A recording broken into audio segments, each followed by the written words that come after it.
이명박 정부 최고 실세로 군림했던 신익의 좌장 이재호.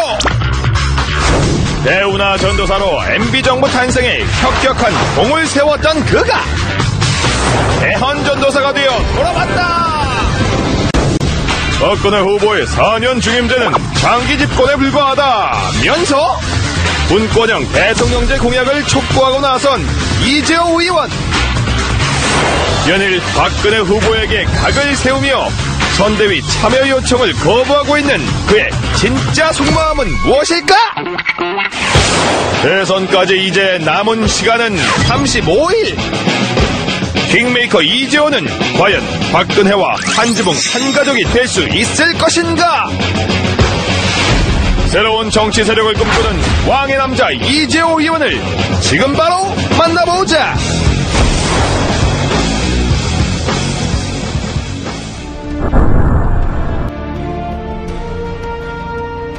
지금 대선 전국의 그 큰 국가적 이슈 이게 없지 않습니까? 네.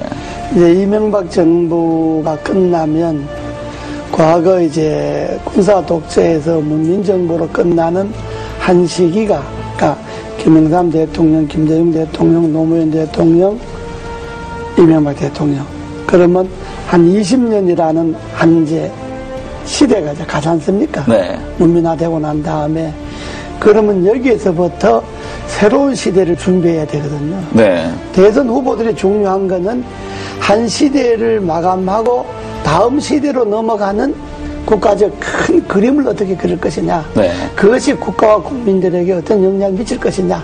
이 이야기를 해야 되는데 그 이야기에서 제가 몇 년 전부터 다음 시대는 개헌이고 네. 개헌의 방향 분권이다. 지금까지 우리나라가 권력의 문화가 지배해왔잖아요. 네.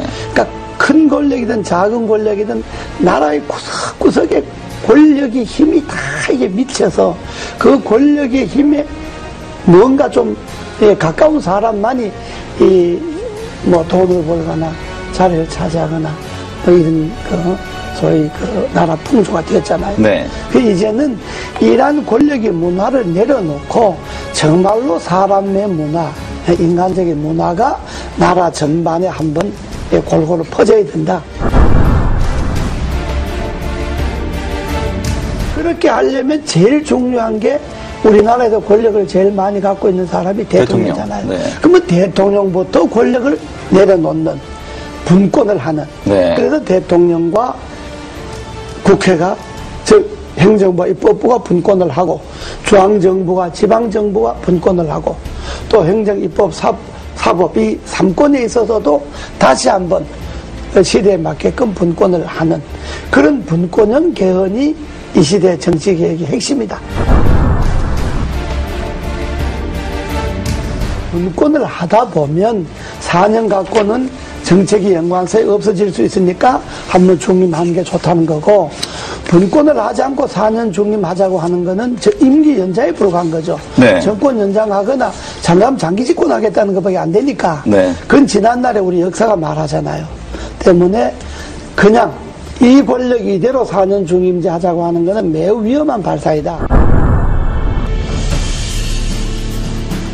이것이 지금 시대의 분권의 핵심이고 시대 정치개혁의 본질입니다. 여기에 한 정치인의 가치와 철학, 시대에 대한 안목, 미래에 대한 예견 이런 것들이 들어가서 분권형 개헌이 선진국으로 가고 대한민국 위상을 지킬 수 있는 길이다라고 하는 이 안목에서 출발해야지 단순히 권력을 잡기 위해서 이런 말을 하면 표가 좀 더 올 거다 덜 올 거다 이 생각을 해갖고 후보들이 이야기하면 안 되죠.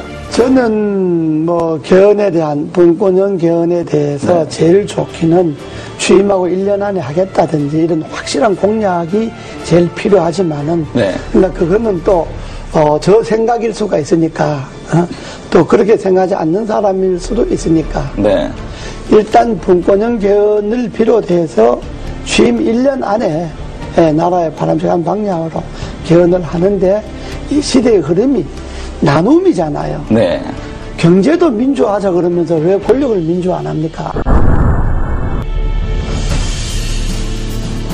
제 의원들이 분권형 개헌 추진 국회의원 모임을 네. 하나 만들려고 여러 의원, 여야 의원들이 만들자고 제안이 많이 들어와서 네. 아마 곧 거기 옮겨질 거예요. 하나의 또 세력 개헌 형성. 행보의 종착점은 개헌이고요. 네. 분권형 개헌이 되게 하는 게 종착점이고, 되면 저는 제가 주장하고 생각했던 것이 되면 그걸로 이제 정치인이 역할을 다 하는 거고, 네. 다만 정치인들에게만 맡겨서는 정치인들이 개인의 이해관계에 따라서 개헌을 생각하니까 국민들이 힘을 모아서 이 시대의 요구인 분권형 개헌을 하도록 하자. 네. 그래서 전국에 이제 한 4,000명 정도 모여서 창립대회를 했죠, 국민연합. 네.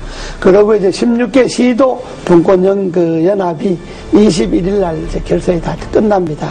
지금 한 8개가 결성이 됐는데, 끝나면 각 시도, 시군 분권형 개헌 국민연합 대표들이 한 1박 2일 모여서 장시간 네. 토론을 할 겁니다. 대선에 분권형 개헌 문제를 어떻게 할 것이며, 또 대선 후보들 간의 이 주장을 어떻게 관철시킬 것이냐 하는 것들을 아마 전국 시도연합, 시군연합 대표들이 모여서 네. 한 1박 2일 정도 세미나를 합니다.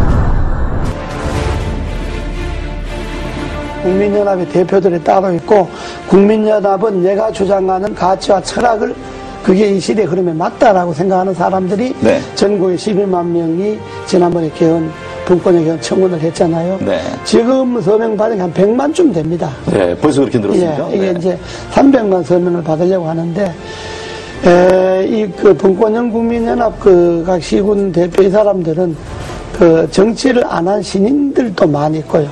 정치권에 있었던 사람들도 있고. 네. 그러니까 정말로 이 분권이 맞다, 시대 흐름에 분권이 맞다라고 생각하는 일반 국민들이 참여를 해서 12만 명 쉽게 네. 발견해 서명해서 우리가 개헌 국회 청원 나오고. 그렇다면 일반적인 그런 제야단체, 연합, 이런 정치단체가 아니고 네. 하나의 가치를 두고 뭉친 그러니까요. 그런 시민들, 국민들 그러니까 정파를 떠나서 같이 정하러 하겠다는 그렇습니다. 말입니까? 모임이기 때문에 그거는 지금 발기인으로 개헌 청원한 것만 해도 12만 명이고, 지금 거기에 가두 서명을 한 사람만 해도 100만 명이 넘으니까 아마 국민연합의 결정이 어느 정도 효과가 있을는지는 아직 모르겠습니다만은, 그러나 대선 전국에 간과해서는 안 될 거예요. 서명한 회원들 100만 명 중에 앞으로 300만 명 서명을 받을 계획인데, 다 안 된다 하더라도 서명한 사람 중에 3분의 1만 어느 한 곳으로 표가 간다면 대단하죠. 영향을 미칠 수가 있죠. 네. 예. 아직까지 이제 그 가치에 제일 중요한 게 분권형 개헌이잖아요. 네. 그러니까 분권형 개헌 전에 분권이라는 데한 인식. 그렇죠. 지금의 시대는 나눔의 시대다. 나누고 남을 배려하고 양보하고 이런 시대인데, 지금 권력을 잡겠다는 건 그것하고 역행하잖아요. 나눈 것도 독점하고 남을 배려하고 존중하는 것도 자기들에게 필요한 것만 배려가 존중이고, 쉽게 말하면 당 안에서는 대통합도 안 되고 당 안에서는 민주화도 안 되는데, 당 밖에 가서 대통합하고 민주화한다고 하면 그 진정성을 국민들이 어떻게 이해하겠느냐. 이런 점에 볼 때 가치관이, 철학이 같지 않구나. 선거를 앞둔 사람들이니까 여당 후보든 야당 후보든 후보 개인들에 대해서야 이렇고 저렇고 비판할 생각이 전혀 없습니다. 그러나 한 나라의 후보라고 하는 것은 여당 후보든 야당 후보든 지금 정책 발표 하잖아요. 한마디로 그 후보들의 정책 발표주에 공허하게 진정성이 없는 게 검찰 개혁 같은 게 있잖아요. 네. 검찰 개혁도 우리 헌법에 보면, 헌법 12조인가에 보면요, 영장 청구를 검사만이 하게 되어 있습니다. 그렇죠. 이게 검찰이 기소 독점으로 이어지잖아요. 네. 이게 전 세계 우리나라밖에 없습니다. 그럼 이 헌법 조항을 그대로 두고 어떻게 검찰 개혁이 가능합니까? 영장은 수사를 할 수 있는 기관이 청구하도록 하고 발부는 법원에서 하도록 한다는 이 조항이 개헌되지 않고 그 개헌을 그대로 놔두고 어떻게 검찰 개혁을 할 수가 있겠습니까? 지방분권이 문제잖아요. 네. 지방분권도 지금 헌법에는 뭐가 돼 있느냐 그러면 지방자치단체는 선임하게 돼 있어요. 헌법에. 그 선출해서 임명한다는 이야기거든요. 선임하게 돼 있으니까 지방분권이 안 되는 거예요. 네. 그러니까 헌법을 그대로 이 권력 중심에 제왕적 권력의 헌법을 그대로 두고 뭘 쇄신하겠다 개혁하겠다 하니까 제가 볼 때는 그게 다 이게 잘못된 거다. 그래서 제가 언제 표현을 좀 과했습니다만은 알면 없고 축제에만 늘어났다는 그렇죠. 이야기가 정치개혁의 핵심인 개헌에 손을 안 대고 권력 분점에 손을 안 대고 그 헌법을 그대로 두고 거기에 가지만 책임 총리제나 정부 통령제도 그렇습니다.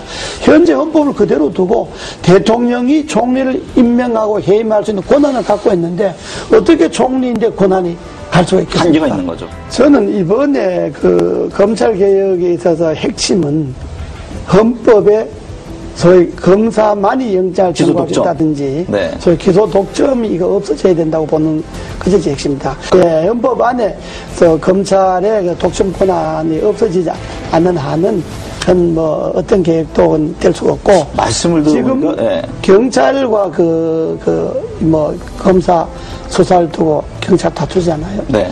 저는 검찰이 자기 식구가 부패와 부정이 있어서 수사를 경찰이 먼저 하겠다 그러면 경찰이 하는 걸 보고 경찰이 수사를 잘 못했다든지 기소를 하려고 경찰에서 넘어온 것을 조사해 보니까 부정한 게 많다든지 이럴 때 검찰이 나서서 조사한다는 옳은데 경찰이 조사한다는 건데 그걸 마치 뺏어가듯이 뺏어가서 검찰이 자기 식구 조사하겠다 그러면 국민들이 그다 자기 지금까지 관행으로 봐서 검찰이 검사 조사한다는 것에 대해서 진정성을 믿겠습니까? 그러니까 그거는 경찰이 조사하는 건 경찰이 조사하도록 놔두고 네. 경찰 조사 결과가 미흡하다. 그러면 검찰이 손을 대야죠.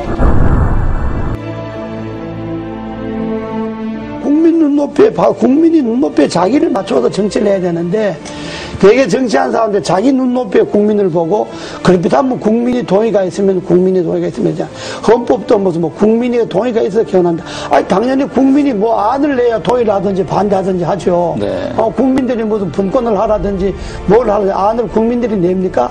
정치권에서 이런 안을 내야 그래야 국민들이 동의를 하든지 반대를 하든지 하듯이 안도 안 내놓고 뭘 갖고 국민들이 동의를 합니까? 네. 그것처럼 그런 것이 다 국민들로 볼 때는 진정성이 없는 이야기다 이런 이야기.